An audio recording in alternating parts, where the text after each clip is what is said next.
the Quinn Marr Show. This show is brought to you by Bing Pot Trivia.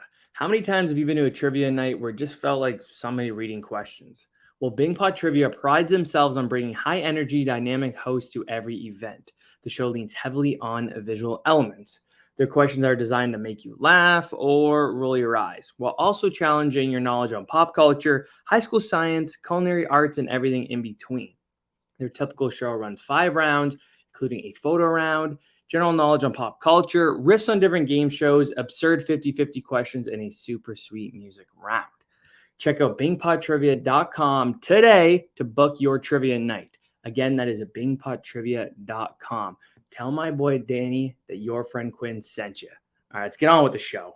My next guest is an OG of OG Disney Channel original movie stars. She played basketball superstar 6'5" Heather Burge in Disney Channel's Double Teamed before jumping into an episode of CSI Miami, voicing Kate Brewster in 2 Terminator video games, and now is part of the wonderful world of wine. Say that 3 times fast. It is my pleasure to welcome to the Quinn Marr Show, Poppi Monroe. Poppi, how is it going? It's going good, Quinn. How are you? I'm good, thank you. And thank you so much for doing this.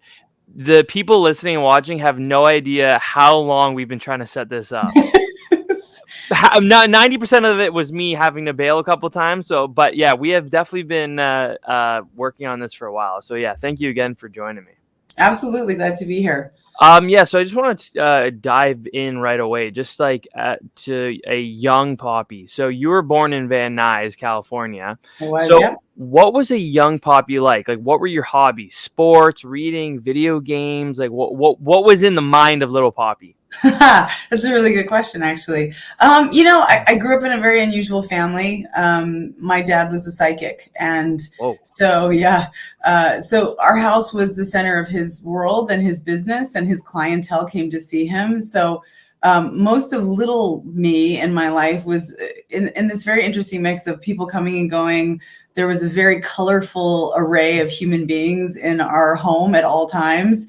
And as a result, I think it gave me probably the bug for performance early, because, when you're very little and all these adults are coming in your home, you want their attention. So, in the very beginning, I'm sure that was the driver. But, by the time we moved out of Van Nuys, I don't think I was older than 4. Oh, wow. So yeah, I don't really remember much of California as a very little girl. But so in New Mexico, we lived out in the middle of acres of wild land and wild animals all around. And so little me spent a lot of time outside running around with my dog, and we had horses and cattle that were on the property. They weren't ours, but I got to run around with them, and just sort of very natural childhood in that way. Right. Now, obviously, I'm sure you probably don't remember a ton, but do you remember at all getting the entertaining bug in Van Nuys? Or do you think that probably came later on? It's like, oh, that's where that came from, but it was later. I think Van Nuys was really just sort of a stable start point for my parents and their love affair and where they went from there. My dad had spent his life going across the country from Oklahoma to outrun the Depression. And wow. He had gone through New Mexico as a young boy and thought it was the most beautiful place he'd ever been. And as he was looking at retiring from his day job and focusing solely on doing his psychic work, he thought there was no better place than New Mexico. So I think for him and for my mom, the driver was always to get there. And, you take your little kids in tow, they don't really remember much. But at this point in New Mexico, especially where I grew up in northern New Mexico, a small town, not a lot of access to entertainment. We had like 4 TV channels, and your viewers probably, this is a reference that's way out there, but, we used to put antennas on your TV and cover them in tinfoil to create rabbit ears to try and, call down something so that you could see Saturday morning cartoons. But we didn't have a lot of access to TV. And so I was fascinated by it. And our movie theater in town had all of the movies, I realize now, very late to the game. But I just thought the visual art form of film and television itself was sort of like magic. And it made me feel things in a way that I thought was pretty extraordinary. And I was really good at mimicking. So I was that annoying kid in the kitchen that was repeating commercials to my mother over and over again. And she was like, oh, please go outside and play and stop already. Stop. Right. Enough. So I think it was a combination of feeling like I could quickly get that language, and I thought that was a skill. It turns out it was. And then just sort of mystified by, this very rural life in the mountains in northern New Mexico, where, there wasn't a lot of access. So when you went to the movie theater, it was like being transported. Right. Now, a lot of actors have this kind of different, like it could be one side or the other. What were you like as a student? Were you quiet or were you a class clown? Oh, always very much sort of, I don't know if class clown's the right word, very engaged, very active, very vocal. I don't think I discovered the humor piece to my personality until probably right around high school. Okay. But I was always trying to get everyone's attention. And at home, I was pretty funny. At school, I was a little reserved, but always trying to participate and help out. And the first one to raise her hand, like, I've got the answer for sure. Yeah. See, I was different in that aspect. To me, there's no better feeling than making like a group of people like laugh. Like that is such a a rush. But at the same time, like if the teacher asked a question, I wasn't raising my hand. I would be voluntold to answer the question. Yeah, I get that. I think there's a confidence in knowing that if you are someone who is funny, and all my friends in the comedic world, that is a skill that is going to get the result you want. But answering something incorrectly, it feels terrible for anybody. But I think especially somebody who's got an extrovert streak. Right. Yeah. And I think you're right about the confidence thing. Because I would be like, I'm like 90% sure I know the answer, but I'm like, that 10% I don't want to just it's dicey. Right? Yeah. I'm like, no, never mind. I'll just make fart jokes later on instead of everyone's gonna love that. Except I know what I'm doing with that because I was immature then. I'm immature now. So then, did you do anything in school, like plays or anything, or was it like outside?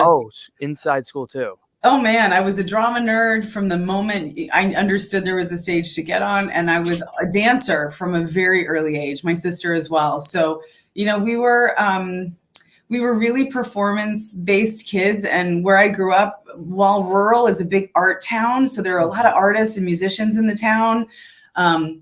And so I think I just gravitated to that idea of like community theater, joining the sort of local drama club. And then even when I got into high school, I was a big time drama nerd, like in it hard.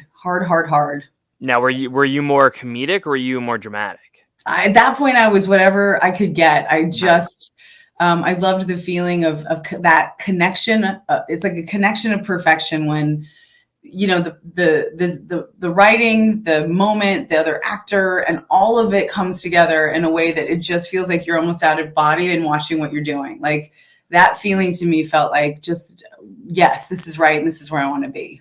And like you mentioned, that kind of comes back to the mimicking thing, because that's technically what you're doing. Yeah, for sure. Well, go ahead. Oh, I was going to say, well, and also trying to find, as I studied more, trying to find the truth behind the words, because, you'll see it at any awkward family dinner. The words aren't the telltale. What's happening at the dinner is the telltale. The truth behind the words is where the power, I think, really lies. And it's what we use as human beings, if we're not on our phones, to sort of assess each other as well. Like it's a skill that it's inert to everyone. Everyone has it. But I think actors, they extract it, they dig into it, they really are curious about it just by nature. Interesting. Before we move forward a little bit, I want to go back to your dad being a psychic. Yeah. I don't know if you know the answer to this, but like, how does one realize they're a psychic? Well, this is the story he told me, so I can only retell his version. He had a really bad back injury. He had been a World War II vet. My dad had me really late in life. And so World War II vet came back with some injuries and couldn't get relief. And at that time he was working for the LA Police Department in charge of their fleet of cars. He was the guy that ran the shop. And so heavy equipment, lots of cars, engines, all of that, just making it worse. And someone told him he should try yoga. Now we're talking like the 50s and 60s. It's not like yoga was the way it is today, right? You go to every corner and there's a yoga studio and you can get a chai latte beforehand and a juice afterwards and a hug. And I personally love that. But, we're talking an era where the idea of yoga was really kind of unusual in the US, and he started going to yoga, and it was really through that community of trying to self-heal his back and his injury. And then through there meeting other people that were sort of pulling him towards the idea that he might have a gift. And he was not the guy. Like, he didn't wear patchouli. He was a ex World War II, era guy that just was not your usual suspect for a psychic. I think it's my favorite part about him really was the juxtaposition of that. Like, he just sort of was a man who straddled two worlds. Right. He wouldn't be the guy you'd pick out of the crowd and be like, that's a psychic. No doubt. Absolutely not. Yeah. Wow. And what did your mom do for work? So she worked with him. And so she read tarot cards and taught yoga. See the yoga connection? And together it was just the entire family was based around really at the time, holistic healthcare and his ability to be fully engaged in being a medium. That was it. That's all he did for a living. By the way, let me advise to all of the mediums out there, it's not the most epic way to make a living.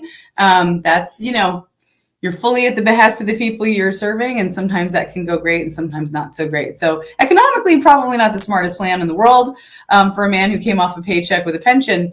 But at the end of the day, it was his calling and he had to go after it. Was that ever something that you were like, maybe I'll go into that?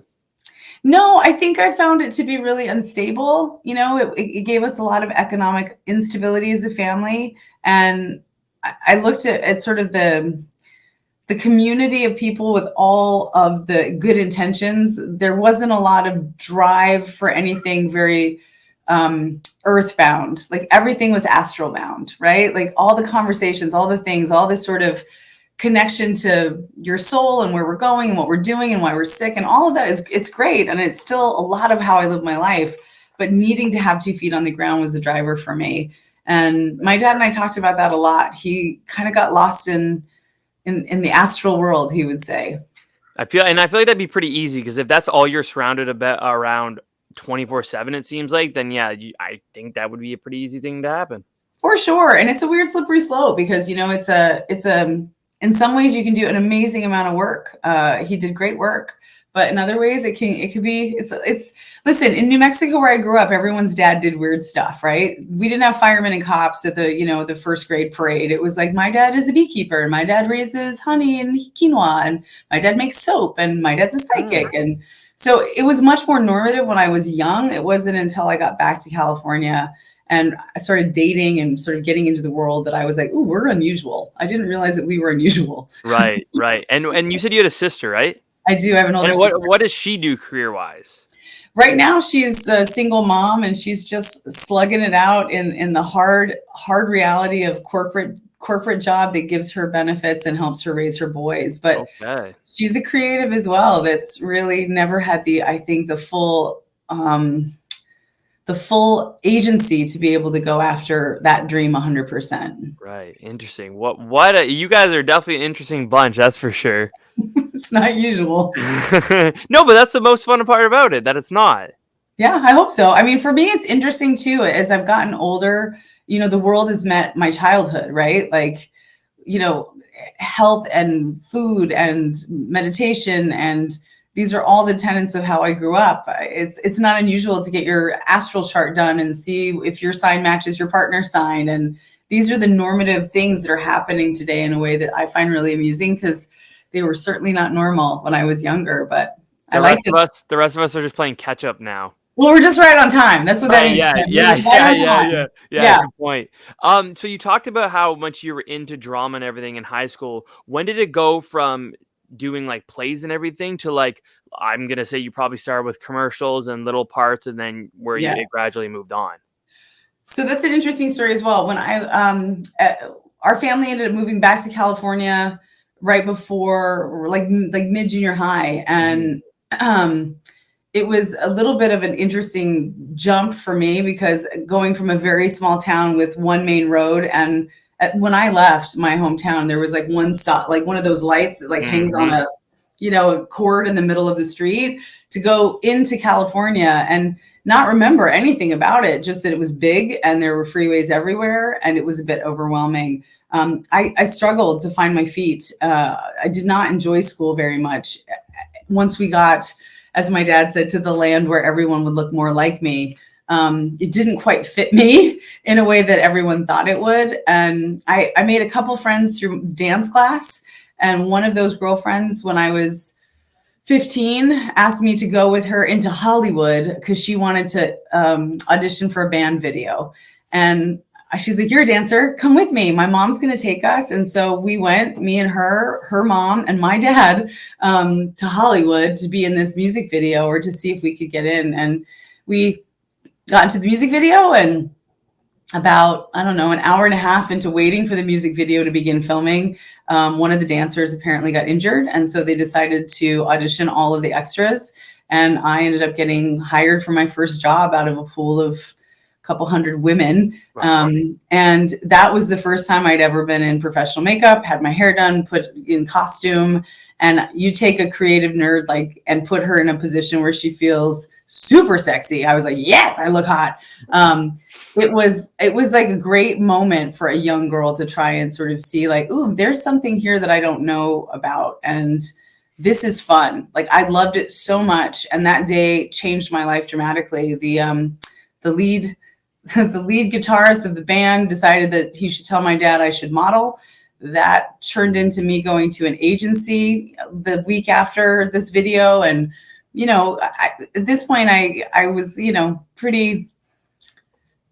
pretty unskilled in makeup and the things that make you feminine, right? I was in jeans and a t-shirt, and I put on mascara and chapstick and felt pretty fabulous. So, but rolled into an agency and met with them, and they sent me to a photographer. And again, I'm now in makeup and clothes and having fun. And that photographer sent me to a different agency. She said, don't go there. That's where you go if you want to date band guys. We're going to send you to Ford. And that's where you go when you want to be a model. And that's really how my career started. I started out as a model. Now, while you're modeling at this time, are you still thinking in the back of your head, it's going to be acting, this is just going to get me into that? Or were you just kind of going either or, like just kind of going with the motions? Yeah, like the idea that you get plucked out of northern New Mexico and put into a city and a blender and live an hour outside of Hollywood and then go in one day and like end up with the idea of it was also absurd. And I just was like, let's ride it. Like at that point I had a terrible busboy job at a restaurant where I was covered in, people's, leftover Italian food. So like this felt like a much better deal. Right. If I could do this and make some money and my confidence could grow and I could feel pretty and it was a really good moment for me in that way. But it's funny. It wasn't very long until my agent there was like, you're funny. Back to funny.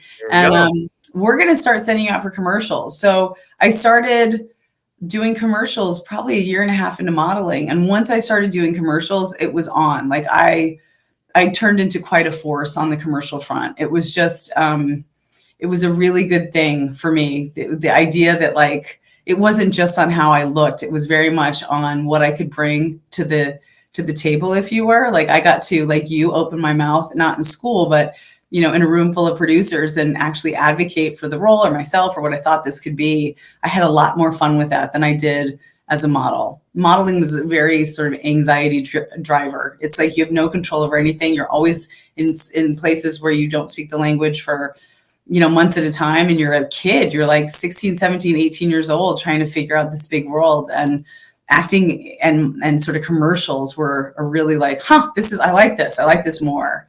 So how was your personal life with all this going on? Non-existent? Kinda. Yeah. When I graduated high school, I met a boy and I fell in love. And I knew that he was the boy for me at that moment because I was getting ready to leave the country and go live in Australia and work as a model. And most of the relationships that I had in my like friendship group, none of their boyfriends would have been excited or happy about that. But he was like, you got to go. Like, what are you thinking? Get on the plane. Like, Wow. if I'm here, it'll be great. And so really your personal life just sort of takes a back seat to any career that you're growing as a young person. And I think that's true across the world for child actors and child models. Like, I don't think there's a way to grow up emotionally while you're trying to grow up emotionally, meaning you're dealing with agents and contracts and lawyers and big words and people and money that is insane in some sort of juxtaposition moments where you're like, whoa, I was busting tables and now you want to pay me $1,000. Like, it's such an absurd thing to think about that. So you're growing up in that way, but like emotionally, you're always homesick, always missing somebody and never quite feeling like you've got your feet underneath you. if that makes sense. I No, don't know for if that sure. makes sense. No, it does. It does. I mean, if it's gonna make sense to anyone the most, it'd be you. So when the commercial started, you talked about that, like that was it, like acting is it.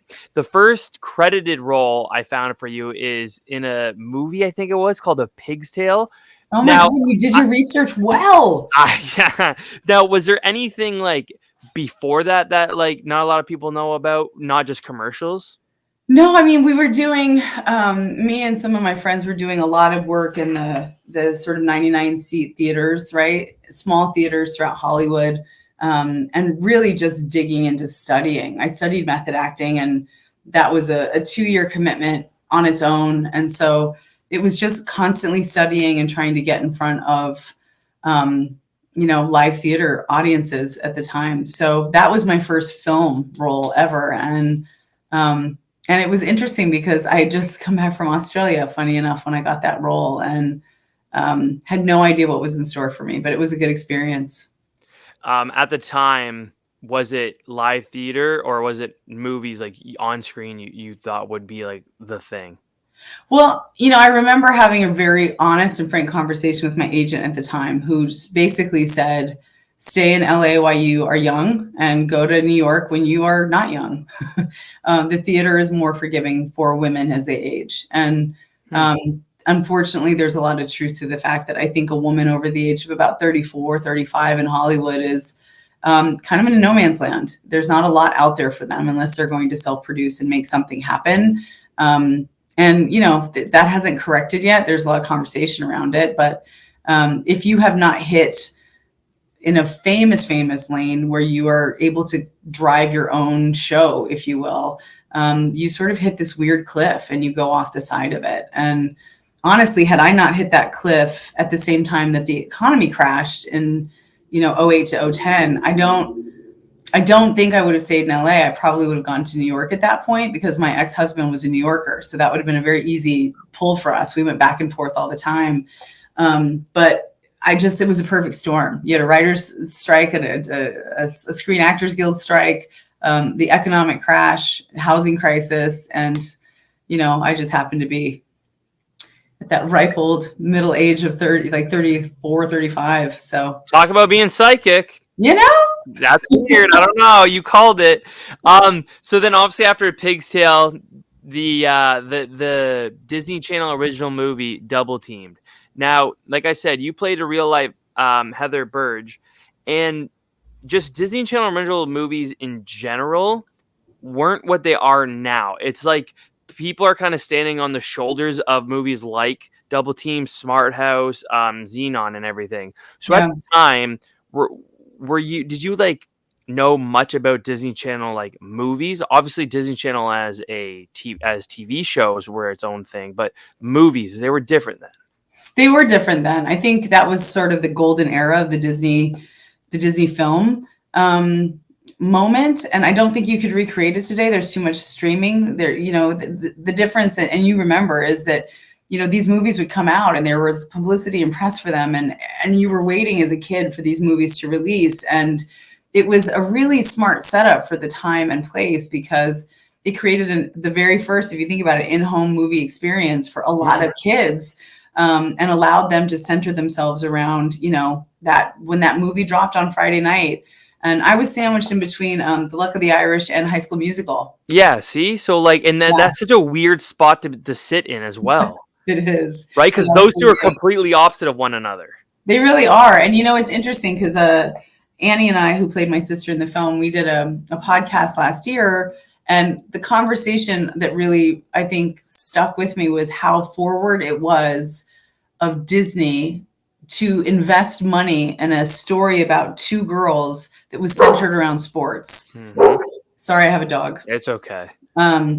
So, that you're talking to how many years ago? 23 years ago that they invested a sizable amount of money to tell this story, which is a true story. Hey, stop it.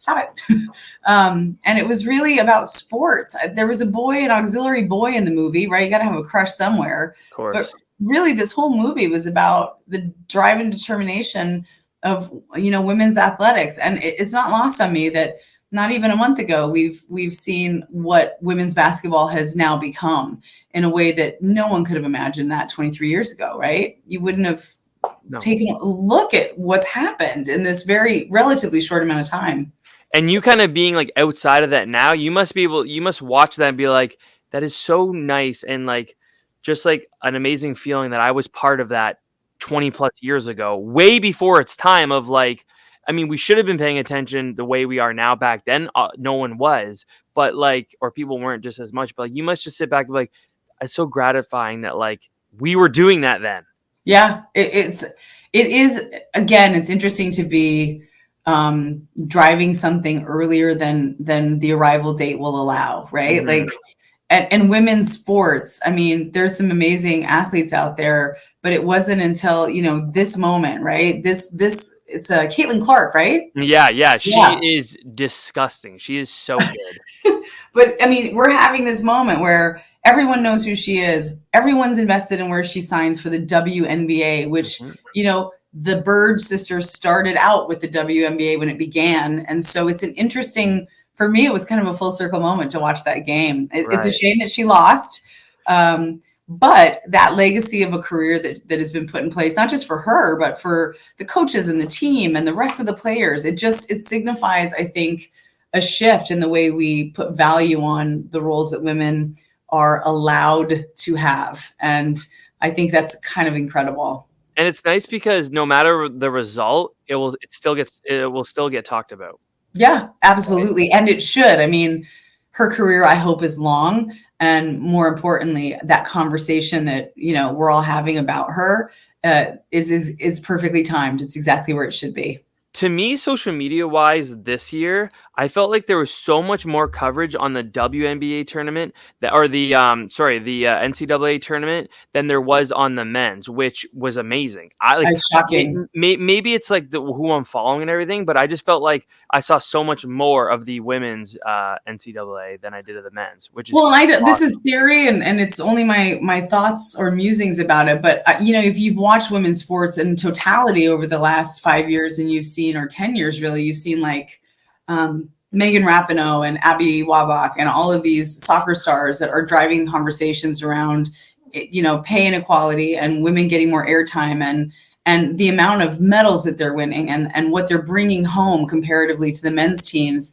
I don't think that's fallen on deaf ears. I think there has been an uplifting of other sports through a collective sort of female athletic excellence that is happening and that is getting more and more run rate. And social media has changed the world. I mean, you can now find anything. And once you find it, it of course then finds you, because that algorithm is sneaky. Right. But it definitely, that helped amplify the voices. It's not like female athletes are standing in their hometown screaming into the void, like, why isn't anyone paying attention to how excellent we are? When you scream into the void now, the void screams back. Yep. Yeah. And like, I'm just excited to see what it's going to be like next year, the year after, 10 years from now. Like, it's only going to get bigger because the women are just getting better. That's the crazy thing. Like, you look at the Bird sisters, they were amazing. And then it just gets better and better and better and better. So like the next 10 years is going to be insane. Yeah, and I think it's also, the more funding that they put into athletics for women in general, the better the results will be, right? Right. The better the arenas, the better the turnout, the better the payout. Like, there's a lot that's changing. And it's also, it's good for men's sports as well. College sports for men have changed dramatically. You can, you didn't used to be able to get paid. You couldn't get a contract, right? These rules have been changing. And I think, athletes, like a lot of people in entertainment and in acting, their careers can be shorter. And so that payout is important, because when you're throwing your body onto the ground like that every day and you're showing up to bring it, your run rate may only be 20 years in that sport, but your body's going to take a beating, and you should be paid and compensated in a way to take care of it after the fact. 100%. Maybe it's like ignorance on my part, but like, I don't know. Maybe it was like, something about this year was like, it seemed like there was just way more personality as well. Well, she's like, well, yeah, come on. Yeah. But like, just like there was like 10 of them. It's like there was a different storyline for them every day. It's like a rivalry and everything. I don't know. They were just, it seemed like there was more personality present this year. But you drive content, so you know this, that those personalities, somebody saw them and amplified them. True. Fair. Right? That's fair. Yeah. That conversation didn't happen on accident. It was like, oh, we've got, you and me being funny in school, but these girls being a little bit awesome in how they're throwing just shade at each other and, rip like the amount. But listen, if you go all the way back to like Mia Hamm, ripping her shirt open after winning a soccer game that was like this is the same swag that we have seen, but this is the first time we've seen it amplified. Right. Yeah, exactly. Yeah, it was amplified. Now for you in the movie, can you take me through like the audition process and then like how you got the part? Or heard about it. I'm gonna guess it was just your agent said, "Hey, we got this. What do you think?" Yeah. Actually, it was my manager, and she sent me out to read for Disney Film, and I was the oldest person on the set for the actors. How old were you? I was 25 when I got the job. Wow. Yeah. But it was funny because, initially, from what I understand, they were trying to find basketball players that could act, and that did not go well. So that's a lot harder to get a basketball player to try to get them to act versus an actor to teach them to play basketball, I would think. I would say that that's a different skill set. Now, listen, if you listen to Barstool Sports, they didn't do the greatest job finding actors that can play basketball either. But that wasn't the driver really. The driver, I think, was then if we can't find basketball players, then we need to look for actors. And now you come to the second problem, which is we need to try and find twins and or girls that we can make look enough alike. And so, I went to the first audition. I didn't really think much of it. Ended up getting called back. And then on the third audition, it was, we're going to give her an offer, but the offer is contingent on matching. And so it came down to 4 of us, 4 actresses, and they just kept bringing us into the rooms and trying to figure out who they could make look the most alike. And so we got the offer, both Annie and I, and then it was on in a way that was pretty impressive and also a little overwhelming, because we had 2 months of basketball camp at USC. And I was a dancer, Annie was a swimmer, and now we're in a basketball, camp at, USC. And that was pretty intense. And that was a pretty tough 2 months. And then we filmed in Salt Lake City. So, we left and went to film, and initially they didn't want to spend the money on the budget, because the other thing about Disney is they don't spend a lot of money. It's not like you're getting paid a ton when you get a Disney movie. My manager was like, "You are never going to work this hard for this little money, but this is a big deal. You are number 1 and 2, you and Annie in this thing as far as leading the damn film. So this is important. You got to go do it." And she was right. I had never worked that hard in my life. I mean, basketball itself almost killed me. Wow. And then when we got to Salt Lake City, you're taking everything to high elevation in the mountains. Now you've got an elevation issue. And now they've got a team of 15-year-old girls to be our teammates. And none of them can be paid because they're high school students. And 23 years ago, you couldn't make money if you wanted to go to college. And so they have free labor, essentially, which I think was also very interesting. But now you've got all of us trying to keep up with these girls that play basketball every day. Impossible. And they've got us, bless you, in ridiculous Frankenstein shoes that nobody could run in. So, I wanted to ask about that. But first, with the training, so like, what were you guys doing like day in and day out? How long were your days of this? They were pretty long. I mean, we started out at 6 a.m, and we were usually released from basketball by noon. And then, you're going to coaching for acting stuff and wardrobe fittings, and that's all in the afternoon. And the first 2 weeks felt great. It was all like, how do you learn ball handling skills? Like, have you had a basketball? Did you play in high school? No, I did not. Here's this basketball. You will carry it, love it, sleep with it, own it. You must get comfortable with it. And I was like, okay, that's fine. And same with Annie. And then we started to feel kind of comfortable. But she started us out with dribbling. We were not great at it, right? Wow. We didn't have any of the skills. And so once we got comfortable, then they brought out the girls from USC, about 5 of the women from the actual basketball team, to really show us what we were walking into. And then once they arrived, it was it was pretty intense because these were girls that knew how to play, and my character was a center. She stayed in the paint, which meant I just got beat up the entire day, and it was just bruises and hugs at the end of the day for sure. Now, kind of going back with your dance roots, would you say there was comparison with like when you guys would be filming games that it was like because it's choreographed? Would you ever like take anything from the dancing days to that? I think choreography is a really good skill for the brain. Like in general, it helps you remember placement. And when you study theater as well, you do a lot of learning how to sort of find your place on the stage and move through that. So that was pretty easy for me. I think the problem with being a dancer is that my body in athletic mode reverts to that. So my nickname on the set was Twinkle Toes, and it's not great. I mean, you shouldn't be pointing your toes when you're trying to make a basket, right? Like that's not the skill. So in some ways, I think Annie did much better with the basketball conversion. She got a little bit better at ball handling, and her character played that lane. But she got much more comfortable with it than I did. I never felt really comfortable with the basketball. I was always a nervous mess when I had it in my hand. And I knew that, every time I missed the shot, we're stuck here until I get the dang shot, like that. And then that's something that's really interesting to me. Just like watching any sport movie, just the fact that it's all made up and like every single movement is planned and choreographed, like that must take so long sometimes it's a lot. Get those shots, just because like you have to be in that spot at this time or the whole play gets messed up completely. And when we were in Utah, well, the last couple of shoots that we did, the Utah Jazz, they came down with their kids to be in the audience. Wow. Right. And it was amazing. Like, you had all these professional basketball players, some retired, some still active with their kids or grandkids, filling up this, the audience for the game. But can we just talk about how awful it is to know that you're terrible at basketball? You're trying to fake it this whole time. And now, you're going to get heckled from the audience because they all are really, really good at basketball. So, they're probably thinking, I would have made this move. No, I would have went there. Like I would have made that pass. Well, Twinkle Toes and the word brick became very, very comfortable for us. Yeah, that's not the best.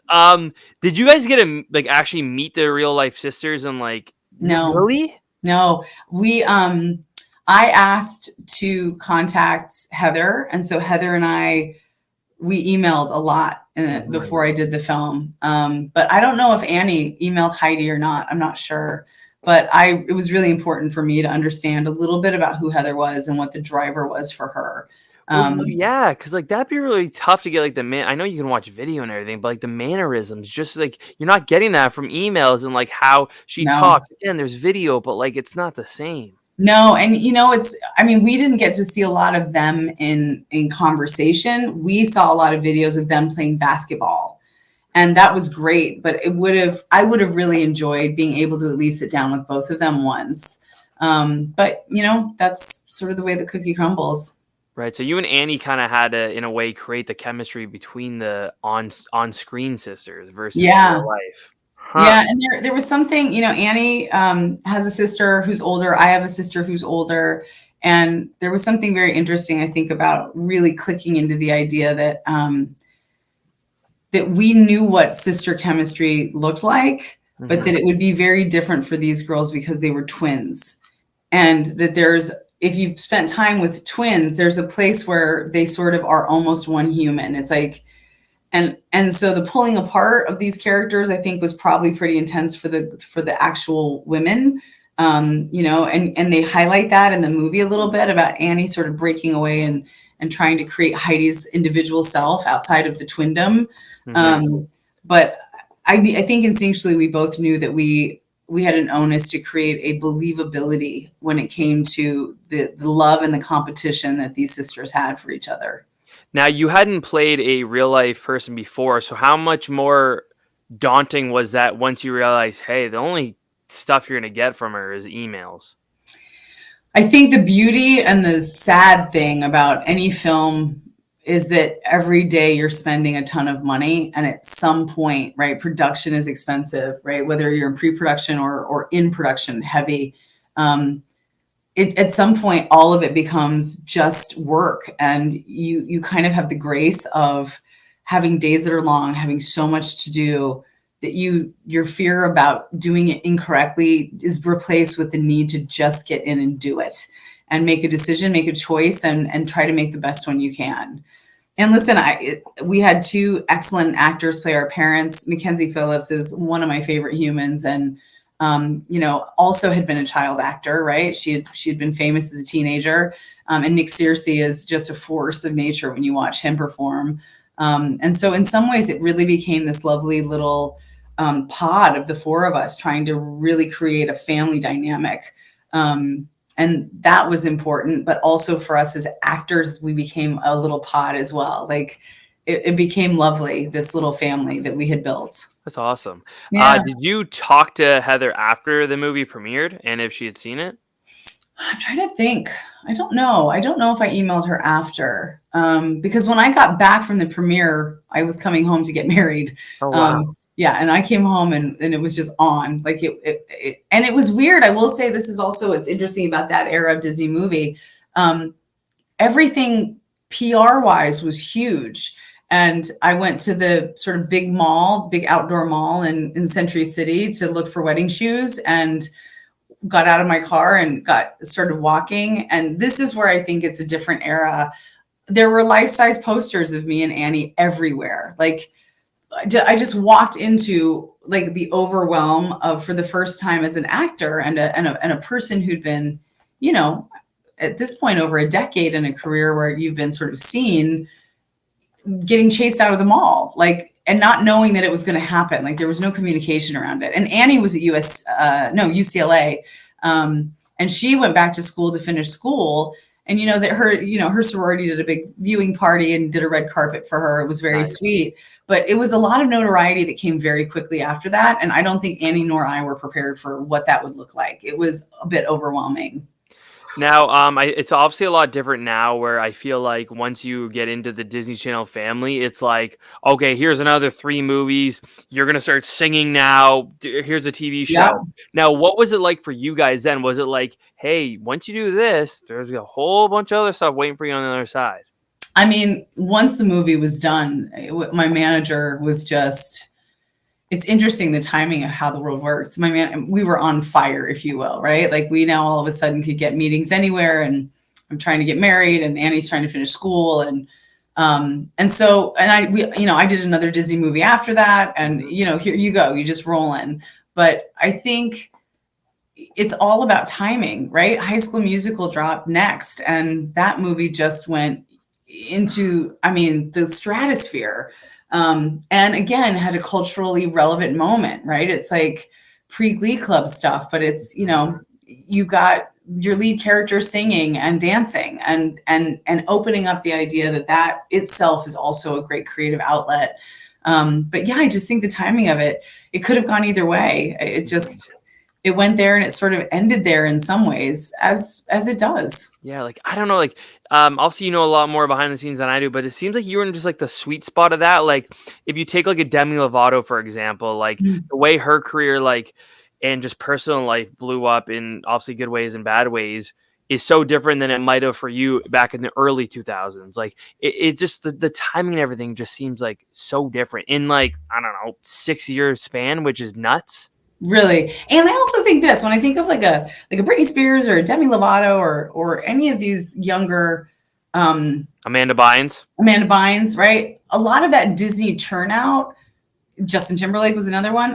These were little kids in the Disney model. Mm-hmm. Part of, I think, what saved me and Annie, in some ways when I mean saved us, and also kind of was frustrating, I was 25 when we filmed this. So I was not in a Disney, you couldn't run me for another 10 years in a kid's world. And Annie really was dedicated to finishing college. So, she was 19 when we did the film. She had just started her college career. So her diligence and dedication to that, I think, kept her from sort of running deep, because they probably could have run her a little bit harder. And for me, I think it was the age.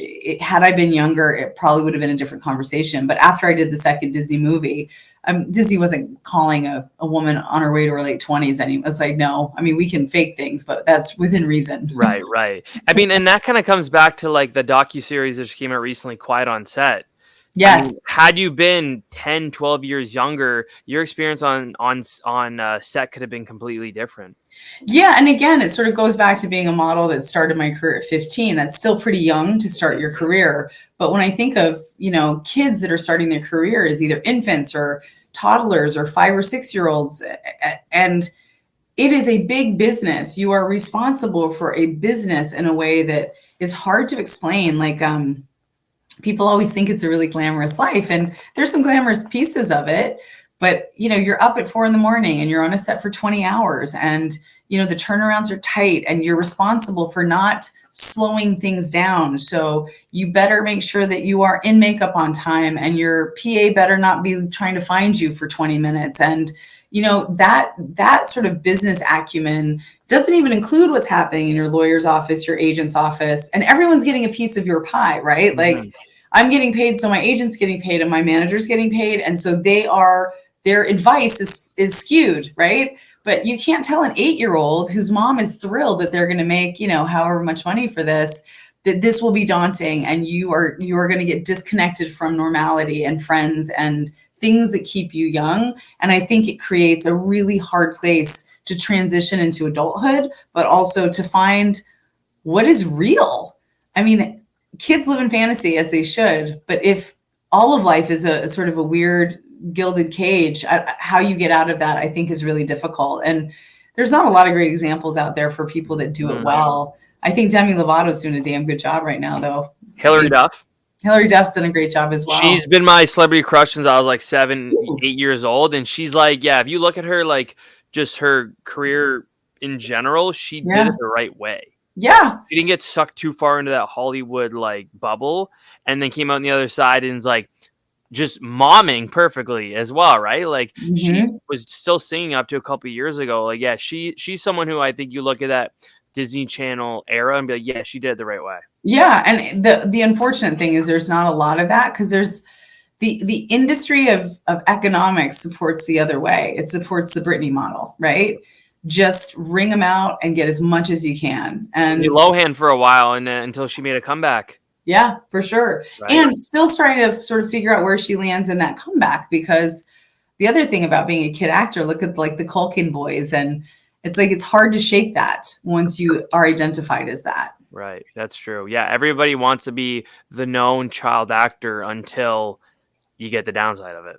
Yeah. And I mean, there's great things to it as well, but it is a hard job, and it's hard to have little people responsible for that much. Right. It's a lot. Yeah, especially if like you come from a family that has like barely anything. You're the breadwinner and you're 7 years old. You have to worry about making sure you guys have a nice house. You guys are getting fed. You guys got clothes on your back. Like it's crazy. And that's why the docuseries I brought up, Quiet on Set, just was such an eye opener for someone who's not in that industry. And I'm sure even for someone that was, because you're a lot older, so like you wouldn't have seen those things potentially, right? So yeah, I mean, you can see them through the vein of, I was on a lot of sets with kids and watching how invested, it becomes a family business. Because that's the other thing, is you can't drive when you're young. You got to have someone drive you to all the auditions, drive you to all the meetings. Like, there is a lot of investment, usually by a parent, if you're going to be a child something. Right.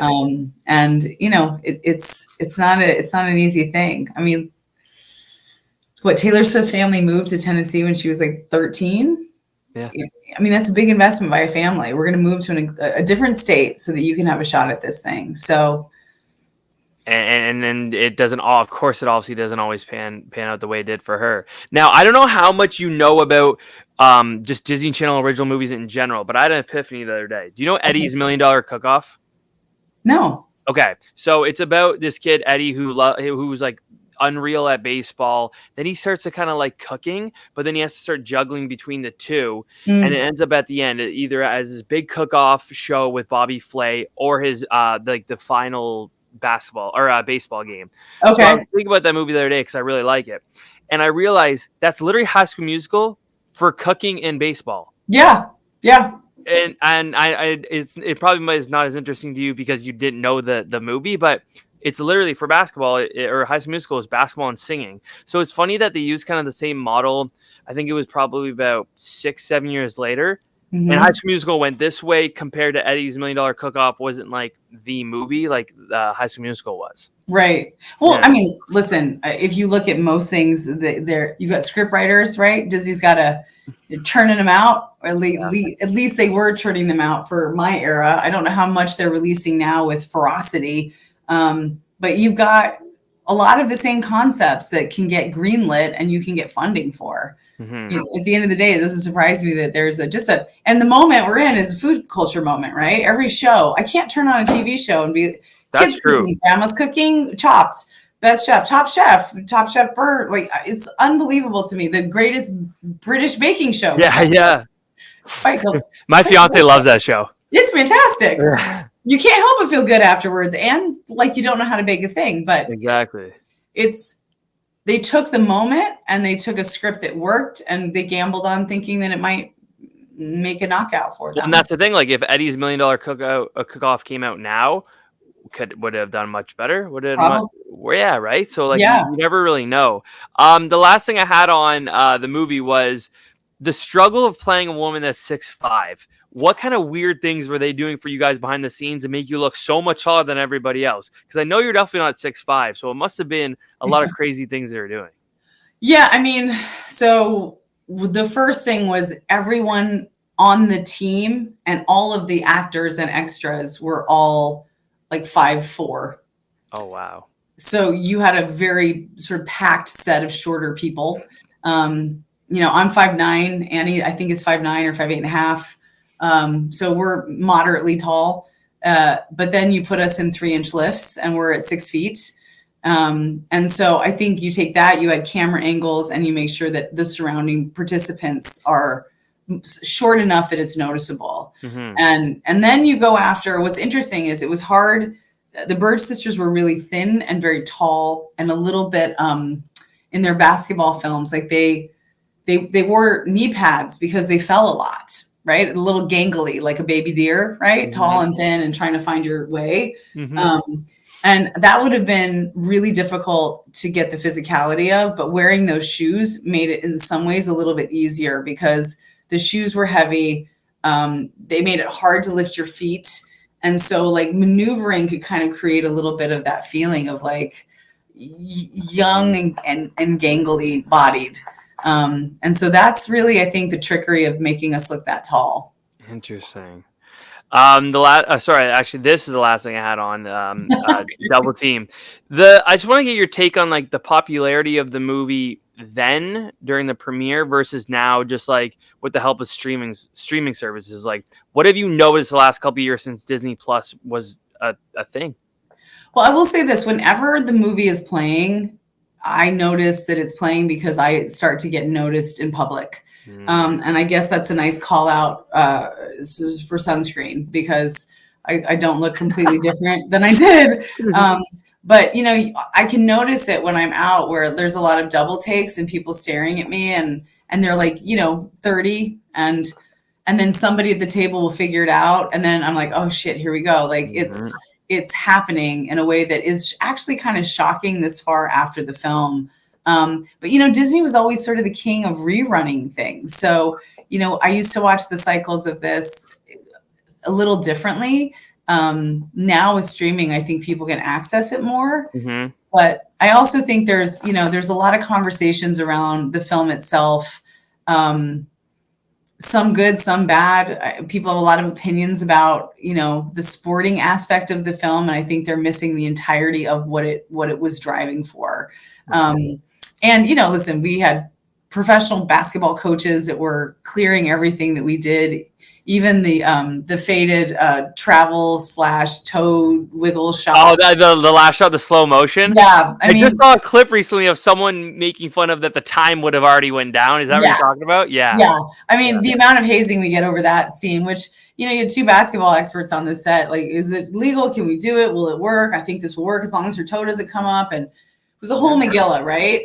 And at the end of the day, it's amazing to me that it still has any relevance, if we're being honest.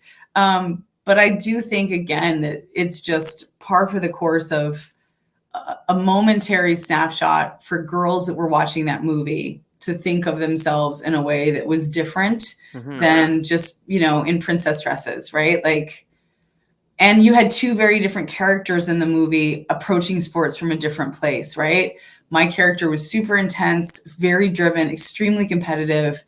And Annie's character was not as intense and a little bit more creative and a little freer. And yet they both came to this place where this ideal of women's sports became the drivers for their lives. And they both have gone on to live lives outside of sports, obviously. But I thought it was a really interesting thing for young girls at the moment that got to watch that, having that be a really cool platform for them to jump from.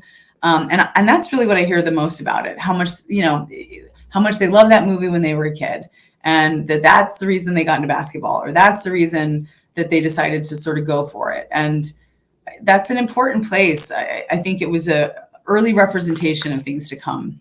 And that's what we talked about before. It was definitely before its time, which was nice. And it's just cool that like you're kind of in that totally different era of Disney Channel, just in general. Like it was its own little bubble of Disney Channel original movies. It was before, like, they call them DComs now. It was before that. Like that wasn't a thing. It was just Disney Channel released a movie. It wasn't the way it is now.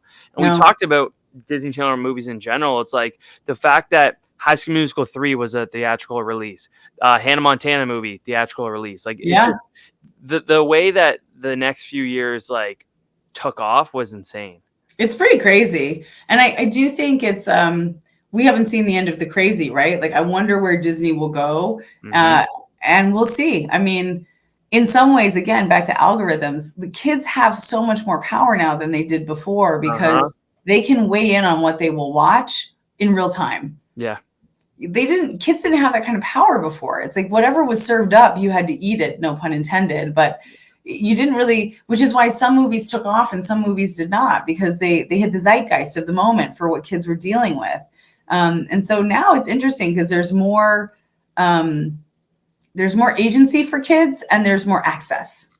That's true. I remember before High School Musical 2 came out, I probably would have been like 9 or 10. There was a vote where you could vote who you wanted to see at the end, like which celebrity you wanted to see at the end with the party scene. It's between like the Jonas Brothers, Miley Cyrus, and something else, or someone else. Can't remember who. But Miley Cyrus won. But, like, I don't know if obviously like it was really because the kids voted, or like that was just their plan the whole time, because Montana was coming out. So it's like, you know what they're probably doing. But at the time, me being 9, I was like, yes, my vote worked. Totally. You feel engaged in the process, right? It's It's the same thing that makes shows like American Idol feel so connected. It's like you feel like you're part of it. It's not just happening to you and you're witnessing it, you're participating in it. Like, oh, the votes are coming in, and you're like, oh, look, that's mine. That's why the numbers like, going up. Yeah, literally. Yeah. So of course, after Double Teamed, you had a few more string of things, and then you retired. So you did an episode of Strong Medicine. Like I said, you were a voice in two Terminator video games, which is really interesting. And the movie. And the movie, really? Yeah. Interesting. Great. Okay, IMDb didn't have that. Then you're in Tiger Cruise. Then you're in an episode of CSI Miami. Now, 2006, which is crazy. I know I'm. This is rude, but this was almost 20 years ago. You retired. Weird timing for you to retire, just because of everything that was going to happen the next couple of years. Yeah. I didn't retire in 2006, though. It wasn't until probably 2009 that I finally hung it up. My research was wrong. That's just IMDb sucks. That's just sort of the last of the credits that were big enough to notice, right? Yeah. Now, what finally was the last nail in the coffin? You're like, you know what? That's it. I'm done. There just wasn't any work. I mean, when you have the economy stall like that, there's no funding for filming. When you've got strikes happening, similar to what just happened last year, right, with the writers and the actors, I mean, everything comes to a screeching halt without the creative wheels that hold the car up, right? Like, you've got to have it all working together. You got to have writers, you got to have actors, you got to have producers, you got to have directors. And when everything comes to a halt like that, and it goes on for an extraordinarily long moment. I mean, if you think about a set has 300 people on it before you get to the 22 people on the call sheet that you see in the theater. But you've got an entire village of grips, lighting, electricity, builders, the amount of people that are employed by a film set, it's pretty dramatic. And that's even on television sets. There are not as many people because a lot of things are happening in studio, but it's a sizable thing, a production. When you take months and months of people's pay away, it gets really, really hard to figure out how long you can hang in there. And there was a moment I looked at my husband and thought, we're in trouble, because he's a creative, and we had a mortgage, and life is real when it comes down to the nuts and bolts of maybe this next audition will get the job done. But the truth is there weren't auditions. There was nothing happening. And months sort of drag into like, oh, it's just next month. It'll be fine. We'll just get there. And, me sitting in my agent's office, like, what do you think's happening? And they're like, oh, it's going to get there. And you're like, okay, we're just going to hang in there, and I'll just go back to acting class and I'll work on my skills. And you're constantly trying to stay busy as an actor when you're not working, to keep yourself mentally okay and to keep yourself focused on your craft. But at some point you're spending money and time is ellipsing, and your agent's like, I don't know what's going on. And it's not you, it's half of this agency isn't working. And then all of a sudden, you come to that reality that like, okay, I need to figure out how to make sure that I cover my life here. Like and it's a really weird thing to be a career creative. And after 20 years of investing, your blood, sweat, and tears into a craft, to try and figure out what you're capable of doing as a job. Like I was like, I don't really have that many great skills. I'm funny. Yeah, I'm kind of amusing, but translating these into the work world, like, what can I do? I don't know. I mean, I don't know what Excel is. What is it? Like, there was so much about that was also, I think, probably excellent for me as a human, but really terrifying. And all my friends were in the same boat, even the ones that are still acting. It was a rough ride for those 2 years. And it started out as me getting a job to pay my bills. And about 6 months later, it became pretty clear that it wasn't just a job to pay my bills, that we were in it to win it at this point. Yeah. Right. Like I mentioned off the top, you're like in the center of the wine world. Can you explain how the hell that happened, and like what you've been doing the last like 14, 15 years of this? Yeah, completely by accident. Actors are great at sort of getting into restaurant jobs, right? It usually marries well. Restaurant work at night, you can act during the day. And so because of that, I had decided to open up a wine bar. And it was right after Double Teamed and the Hollywood Reporter and all the press. And I was like, I need to diversify. And so I opened up a wine bar in my neighborhood in downtown Los Angeles with two of my neighbors. And we were happy to get the doors open right in 2009. Because, when you're not working a lot, you get busy doing other things. And it was a disaster because of the economy. It didn't stay open long. But in that, opening that wine bar and getting to know all those vendors, at some point as I left, I was offered a job, and it was a wine job. And I took it because I needed a job. And I felt like, well, I'm good at lines, and I've never sold a thing in my life, but I like wine, so let's give it a try. And that was really the beginning. And I thought, oh, I'll do this for a few months. And then I thought, well, maybe a year. And then it just sort of turned into a career that I was not expecting. And at some point, your life, you're planning A, B, and C, and your life offers you Z. And my life made some pretty hard turns, and I ended up getting divorced, and life got really lifey. And I got a job opportunity that moved me out of Los Angeles. And that was the moment I think I truly realized that I was retiring, at least for the time being. And I took the ride. Nothing was firing for me in LA at that point. And it had been a very beautiful city to me and a kind place to grow myself up. And I met some of the best loves of my life there, including, my ex-husband and some of my best friends. But it was clear that I needed a shift. And so I took that job, and that was it. And I went to see my agent before I left, and there were some tears and some well wishes, and here we are, and life goes on. That's unreal. Now I was looking through your LinkedIn earlier. So can you take me and the viewers through what your role in the wine industry is right now? Yeah, so I work for one of California's oldest wineries. If California had Grand Cru, this would be probably one of the most premier wineries that we have. We've been around since 1885. It's a really beautiful property and great wines. But everything in the wine business is run through what we call a 3-tier system, right? So you have a winery or a group of wineries, and they have people like me that work with distribution to get wine into the different markets in different states. And then the 3rd tier of this is getting that wine distributed into restaurants and retail. And so my job is I run the central region, and I cover 20 states, and I educate people about who we are and what we do. And I work with sommeliers and restaurant owners and buyers and the teams in every single city and state that I call on, because the distribution arm usually has multiple people that work for them, and try and arm them with as much information and access and hopefully good partnership to go out and see their customers. So yeah, that's kind of what I do. That's amazing. So after this many years in the wine world, you must have either had dreams of wine or still dream of wine, if that's all on your mind, right? I drink really good wine, Quinn. Yeah, I mean, I would hope you would. You would think you know that what's good and what's not. Yeah, I mean, in some ways, I'm a little bit. There's two problems. If you have someone in your life that's in the wine industry, you're always given the menu at the restaurant with your friends, right? So no pressure. And then the other piece of this is that I just, if I'm going to drink wine, I want to drink really lovely wine, and so that's not necessarily expensive wine. It's just I want to drink something cool, and I want to drink producers I respect. So I do love wine, and I don't know. This job that I have currently in this career for my second career is kind of, I'm at a pinnacle point. I don't know where to go in California wine from here. And so I plan on being in this job as long as they will have me. That's awesome. Being in this chapter of your life, do you ever get like in your actual like career day to day, does anyone ever bring up Double Team to you? It happens a lot. Really? Yeah, it happens a lot. I mean, you mentioned earlier, you do look a lot like you did then. Like it's crazy that it's been over 20 years and like it definitely doesn't look like. I'm not just saying that just to compliment you. Like it's true. Like you really don't look that much older. It's crazy. Well, thanks.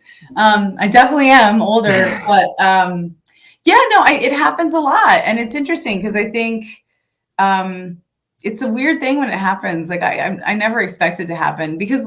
Listen, I've been building a career for 15 years outside of Hollywood, and this is a career that demands education and knowledge, and you can't, act your way out of, what you're doing in this world. And so that was a big learning curve for me.